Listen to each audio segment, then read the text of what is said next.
22वां प्रश्न है sine square 42 अंश माइनस कॉस स्क्वायर 78 अंश इसके बराबर सिद्ध करके लाना है। करनी 5 + 1 अपान 8 लाना है। ठीक है, लेफ्ट हैंड साइड को लेकर चलते हैं और राइट हैंड साइड को क्या करेंगे, सिद्ध करेंगे। तो देखो ये साइन स्क्वायर 42 अंश है माइनस कॉस स्क्वायर 78 अंश है। तो जब हम सूत्र का उपयोग करते हैं तो कॉस इस पार और साइन इस पार रहता है, तब हम सूत्र का उपयोग करते हैं ना। तो यहाँ पे क्या हो गया है, साइन आगे हो गया है, मतलब साइन प्लस में और कॉस माइनस में। तो करेंगे क्या, ये जो साइन है इसको और कैसे लिख सकते हैं, तो लिखने के तरीके के हिसाब से बदलेंगे। ठीक है, तो साइन स्क्वायर, ठीक है, कैसे लिखेंगे, तो देखो 90 अंश में कितना घटाएं कि 42 अंश होगा। तो 48 अगर मैं घटा देता हूं तो कितना हो जाएगा, 42 होगा, है ना। फिर माइनस यहाँ पे कॉस वर्ग है, यहाँ पे देखो 90 अंश में कितना घटाऊं तो 78 हो जाएगा, 12 घटाने पर ही होगा, है ना। इस प्रकार से हम लिख लेंगे। ठीक है, अब यहाँ पे देखो क्या है, 90 है तो साइन क्या हो जाएगा, साइन जो है वो कॉस हो जाएगा और माइनस थीटा, थीटा की जगह में 48 अंश, मतलब 90 अंश से कोई मान कम होता है। ठीक है, 90 अंश से अगर कोई मान कम होता है तो वो प्लस में होता है ना, प्रथम चतुर्थांश में होता है। प्रथम चतुर्थांश में सभी मान प्लस में आते हैं। तो साइन का रूप चेंज हो गया कॉस में, और यहाँ पे कितना है 48 अंश और यहाँ पे वर्ग। ठीक है, इस तरीके से ये किस में चेंज हो गया, कॉस में चेंज हो गया।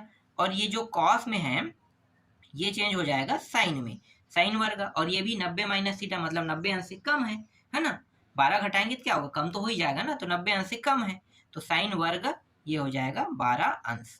ठीक, इस तरीके से देखो कॉस का वर्ग 48 माइनस साइन का वर्ग 12 आ गया। ठीक है, कॉस आगे हो गया और साइन के कहाँ पे आ गया, पीछे आ गया। अब क्या करेंगे, अब ना सूत्र के हिसाब से चलेंगे। ठीक है, तो ये जो सूत्र होता है हम इनका उपयोग कर रहे हैं। तो ये जो कॉस होता है, ठीक है, कॉस,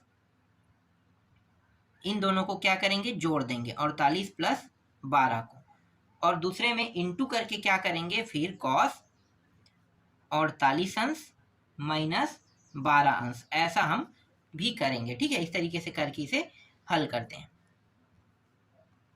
तो कॉस ये हो गया 60 अंश और ये हो गया कॉस 48 अंश में 12 घटा दो तो कितना आएगा, 36 आएगा। तो ये रहा 36 अंश। कॉस 60 अंश का मान कितना होता है, 1/2, तो मैंने यहाँ पे रख दिया 1/2। और कॉस 36 अंश का मान कितना होता है, तो कॉस 36 अंश का मान होता है करनी 5 + 1 अपान 4 होता है। तो ये मान भी मैंने रख दिया। ठीक है, इसके बाद ये करनी 5 + 1 और ये 4 दूनी 8, यही हमें क्या करके लाना था, हल करके लाना था ना। तो राइट हैंड साइड इस तरीके से सिद्ध हुआ। चलो 20वां प्रश्न देखते हैं। 20वां प्रश्न है कॉस 78 अंश, कॉस 42 अंश, फिर कॉस 36 अंश, इसके बराबर हमें सिद्ध करके लाना है 1/8 लाना है सिद्ध करके। तो चलो हल करते हैं। तो जोड़ा बना लेंगे और जोड़ा बनाने के बाद इसे हल करेंगे। ठीक है, तो कोई भी दो मान का जोड़ा बना लेते हैं। तो मैं इन दोनों का जोड़ा बना लेता हूँ। ठीक है, अब करूंगा क्या, ऊपर में भी 2 लगा दूंगा और नीचे में भी 2, मतलब 2/2 इस तरीके से। ठीक है, अब देखो इनका जोड़ा बनाया ना, तो 2 के साथ जब हम इनका यूज करेंगे, तो 2 के साथ जब मैं इनका यूज करूंगा तो ये जो है ये क्या बन जाएगा, तो देखो 2 अंदर में आ गया ना, और ये क्या होगा 1/2। तो 1/2 को मैं इस तरीके से बाहर लिख लूंगा, 2 को अंदर ले लेंगे इसके, तो ये हो जाएगा कॉस 78 + 42। ठीक, फिर प्लस, फिर कॉस 78 - 42। ठीक है, इस तरीके से हम सूत्र का उपयोग कर देंगे। और पीछे में क्या है, कॉस 36 है ना, तो कॉस 36 अंश को इस प्रकार से लिख लेंगे। ठीक, फिर 1/2 कॉस, दोनों को जोड़ो कितना होगा, तो 120, तो ये आ गया 120 अंश, प्लस घटाएंगे तो कितना आएगा, एक से मैं डायरेक्ट लिख रहा हूँ, cos 36 लिखना है ना मुझे, तो ये cos 36 आ जाएगा, फिर ये cos 36 अंश। ठीक है, फिर 1/2, और मुझे cos 120 अंश का मान पता तो नहीं है, तो मैं क्या करूंगा, इसे 90 प्लस लिख सकता हूँ। तो लिख लो cos 90 अंश + 30 अंश, हम इसे इस प्रकार से लिख लेते हैं। ठीक है, फिर प्लस cos 36 अंश का मान अभी हमने निकाला था इससे पहले वाले प्रश्न में, तो करनी 5 प्लस 1/4 यही था, रख देंगे। फिर यहाँ भी वही रखेंगे, करनी 5 प्लस 1 ये रहा 4, हमने इनके जगह पे भी रख दिया। ठीक है, तो 1/2 ये बन जाएगा साइन। ठीक है, ये 90 प्लस थीटा है, मतलब 90 अंश से ज़्यादा हो रहा है। तो 90 अंश से ज़्यादा होने वाला मान किस में चला जाता है? द्वितीय चतुर्थांश में। द्वितीय चतुर्थांश में जो मान है ना साइन और कोसेक, वही बस प्लस में होता है, इसके अलावा बाकी मान माइनस में। तो ये जो है ना कॉस में था, इसका रूप परिवर्तन होगा तो साइन बनेगा, लेकिन रूप परिवर्तन से हमें कोई मतलब नहीं, हमें ये देखना है कि पहले रूप क्या था, कॉस था ना, तो कॉस था इसलिए ये माइनस में हो जाएगा। द्वितीय चतुर्थांश में माइनस में, इसका रूप चेंज हुआ साइन में, और थीटा की जगह में 90 अंश, इस तरीके से। फिर प्लस करनी 5 प्लस 1/4, फिर करनी 5 प्लस 1 ये रहा 4, 1/2, फिर माइनस साइन 30 अंश का मान 1/2 होता है, करनी 5 प्लस 1/4, करनी 5 प्लस 1 ये भी 4 है ना। तो ये 1/2, तो देखो ये जो 4 है इसका यहाँ पे गुणा, इसका 2 का यहाँ पे गुणा है ना, तो ये 4 यहाँ पे माइनस भी था ना, 4 और 2 का यहाँ पे गुणा होने पर 2 करनी 5, अंदर में भी 2 का गुणा होगा ना। देखो 2 जो है इसके साथ भी गुणा होगा, प्लस के साथ 1 के साथ भी होगा, तो 2 करनी 5 प्लस 2, इस तरीके से। और ये 4 दूनी कितना हो गया? 8 हो गया। फिर करनी 5 प्लस 1/4, 1/2, इसको घटा देते हैं तो कितना हो जाएगा? -2, तो ये आ गया -2। ठीक, और यहाँ पे 2 करनी 5, और यहाँ पे 8, फिर करनी 5 प्लस 1/4, 1/2, 2 उभयनिष्ठ निकल जाएगा है ना, तो 2 को मैंने यहाँ पे उभयनिष्ठ निकाल दिया, तो बचे क्या? -1 प्लस करनी 5, और यहाँ पे नीचे में 8, फिर करनी 5 प्लस 1/4, 2 एकम 2 चौके, इस तरीके से। ठीक है, बाहर आ गया।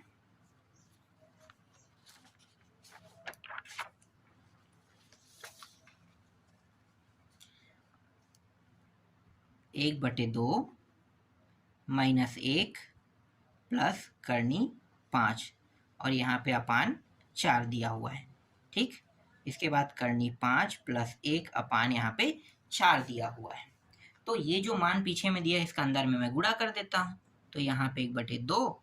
ठीक है, ध्यान देना, देखो ये जो मान है, ठीक है, एक सेकेंड ऐसे समझो, देखो एक मान माइनस में है ना, और एक मान क्या है? ये प्लस में है। तो पहले करनी 5 का गुणा करने पर 5 होगा। ठीक, फिर माइनस प्लस माइनस होगा, और 1 होगा, समझ में आ गया? ठीक, और ये 4 और 4 कितना हो जाएगा? 16, तो ये आ गया 16, इस तरीके से। तो 1/2 घटा दो, तो घटाने पर आ जाएगा ये 4/16, 4 एकम 4 चौके। ठीक है, तो ये हो जाएगा 1, 4 दूनी 8। यही हमें क्या करके लाना था? इस प्रश्न में सिद्ध करके लाना था। तो 1/8 इस तरीके से सिद्ध हुआ। ठीक, समझ में आ गया? ठीक है, यहाँ पे सर्व समीकरण कौन सा लागू हुआ है? देखो a प्लस बी और a माइनस बी, ऐसा ही है। तो देखो करनी 5 के साथ 1 के साथ गुणा हुआ है, तो ऐसा गुणा होता है तो क्या प्राप्त होता है? a का वर्ग माइनस b का वर्ग, यही प्राप्त होगा। ठीक है, तो ये उसी फॉर्म से ये हल हुआ है, समझ में आ गया? ठीक, चलो अब देख लेते हैं अगला प्रश्न। कौन सा प्रश्न देखना है हमें? 21वां प्रश्न देखना है ना। तो यहाँ पे 21वां प्रश्न देखते हैं। देखो 21वां प्रश्न कुछ इस प्रकार से दिया है, cos π/15 दिया हुआ है। ठीक है, फिर cos 2π/15 दिया हुआ है, फिर cos 4π/15 दिया है, फिर cos 7π/15 दिया है। इसके बराबर 1/16 सिद्ध करके लाना है। ठीक है, चलो हल करते हैं। देखो पाई का मान कितना होता है? 180 अंश, और नीचे में कितना है? 15 है। तो 15 के पहाड़ा में 15 एकम और 3 और 0, 15 दूनी। ठीक है, तो ये 15 के पहाड़ा में 180 12 बार में कट गया, ठीक है। तो जो जहाँ पे पाई अपान 15 रहेगा उसके जगह पे मैं क्या रखूंगा, 12 अंश रखूंगा। तो देखो कॉस, ये हो गया 12 अंश, कॉस पाई अपान 15 के साथ गुणा 2 का है, मतलब 12 अंश के साथ 2 का गुणा करें कितना हो जाएगा, 24। फिर कॉस यहाँ पे 4 का गुणा हुआ है, 12 दूनी 24, 12 3 36, 12 चौक 48 आ जाएगा यहाँ पे। फिर कॉस यहाँ पे 7 गुणा है तो 12 सत्ते कितना होता है, 84। ठीक, अब मैं यहाँ पे क्या करूँगा, यहाँ पे 2 साइन 12 अंश इस तरीके से और नीचे में भी 2 साइन 12 अंश इस तरीके से ले लूँगा। ठीक है, और यहाँ पे क्या है, पहले से ही कॉस है ना, तो ये कॉस 12 अंश, कॉस 24 अंश, कॉस 48 अंश और ये कॉस 84 अंश इस तरीके से दिया हुआ है। ठीक है, अब ध्यान दो, 2 साइन 12 अंश और 2 कॉस 12 अंश सूत्र बनाता है इसका, साइन का, तो ये हो जाएगा साइन 2 गुणित 12 है ना, तो 12 इस तरीके से लिखना है हमें। फिर ये जो मान है इनको लिखेंगे, देखो ये और ये सूत्र बनाने में उपयोग हो गया है, ये दोनों मान है ना, बचा क्या, ये तीनों मान। तो लिखो कॉस 24 अंश, कॉस 48 अंश और कॉस 84 अंश, और नीचे में क्या बचा है भाई, नीचे में बचा है 2 साइन 12 अंश है ना, तो ये हो जाएगा 12 दूनी 24 साइन 24 अंश, फिर कॉस 24 अंश, फिर कॉस 48 अंश, फिर कॉस 84 अंश, ये 84 है, और यहाँ पे 2 साइन 12 अंश। ठीक है, अब मैं क्या करूँगा, देखो फिर से मुझे इसे सूत्र बनाना है, क्योंकि यहाँ भी 24 यहाँ भी 24, तो मैं 2 यहाँ पे भी लूँगा और 2 नीचे में भी लूँगा है ना, तो 2 ऊपर के साथ गुणा और साथ में नीचे के साथ भी गुणा करेंगे। तो देखो फिर से सूत्र बन रहा है, कौन सा सूत्र है भाई, साइन 24 है ये। ठीक है, 2 थीटा होता है तो ये थीटा की जगह में 24, तो 2 और 24 कितना हो, डायरेक्ट लिख दो, 48 लिख देता हूँ ना, तो 48 ये आ गया, 48 हो गया। समझ में आया, जैसे देखो यहाँ पे था 2 12 ना, 2 12 ये सूत्र बनेगा तो 2 12, तो इसी तरीके से क्या है, ये जब सूत्र बना रहा है ये मान और ये मान, तो क्या हो जाएगा, 2 रहेगा और 24 के जगह में क्या हो जाएगा, मतलब 24 दूनी 48, तो यहाँ पे 48 डायरेक्ट लिख रहा हूँ ना। इसके बाद जो मान है उसको उतार देते हैं, 48 और कॉस 84, एक सेकंड, 48 ही लिखता हूँ मैं, 84 इस तरीके से। ठीक है, इसके बाद देखो 2 दूनी कितना हो गया, 4 साइन 12 अंश। अब देखो यहाँ पे फिर से 2 मैं ऊपर में लूंगा, तो फिर से 2 का नीचे में भी गुणा करूंगा है ना, तो फिर से ये सूत्र बना रहा है, तो 48 दूनी कितना हो जाएगा, तो ये साइन 48 दूनी 96 ना, तो 96 हो गया, बचेगा क्या, ये बस, क्योंकि ये दोनों सूत्र बनाने में उपयोग हो गया है, तो ये 84। ठीक है, और ये 4 दूनी कितना हो गया, 8 साइन 12 अंश। अब यहाँ पे जो मान है दोनों को मैं क्या करूंगा, चेंज करूंगा। ठीक है, साइन को कॉस, कॉस को साइन में चेंज कर लेता हूँ, तो देखो साइन 90 अंश से कितना अधिक है, 6 अधिक है, और कॉस जो है वो 90 अंश से कितना कम है, 6 कम है। ठीक है, इस तरीके से, और नीचे में 8 साइन 12 अंश। तो देखो 90 अंश से अगर कोई मान अधिक है तो वो द्वितीय चतुर्थांश में, और द्वितीय चतुर्थांश में सिर्फ साइन और कोसेक बस प्लस में होता है, बाकी सब माइनस में। तो ये साइन है, साइन जो है वो प्लस में रहता है, तो मतलब इसके जो बदलाव वाला रूप होगा वो कॉस होगा, वो प्लस में प्राप्त होगा ना, और ये 6 अंश। और ये देखो ये प्रथम चतुर्थांश में, प्रथम चतुर्थांश में इसका बदलाव रूप साइन रहेगा, लेकिन प्रथम चतुर्थांश में जो भी मान होता है वो सब प्लस में होता है, तो ये प्लस में होगा। देखो 6 दोनों बराबर हो गया। तो अब हम फिर से सूत्र लगा सकते हैं, तो मैं यहाँ पे 2 फिर से लूंगा और 2 का यहाँ पे नीचे में भी गुणा कर दूंगा। ठीक, तो ये बन जाएगा साइन और कॉस है, तो साइन 2 और 6 दूनी कितना हो गया, 12। ठीक है, तो ये 12 बन गया, और ये 8 दूनी 16, और ये साइन 12, ये साइन और ये साइन कट गया, बचेगा क्या, 1/16 बचेगा। यही क्या है, इस प्रश्न का उत्तर है। समझ में आया, तो इस तरीके से 1/16 भी सिद्ध हो गया। ठीक है, बाकी जो प्रश्न बाकी है ना उसको मैं आपको नेक्स्ट वीडियो में बताऊंगा।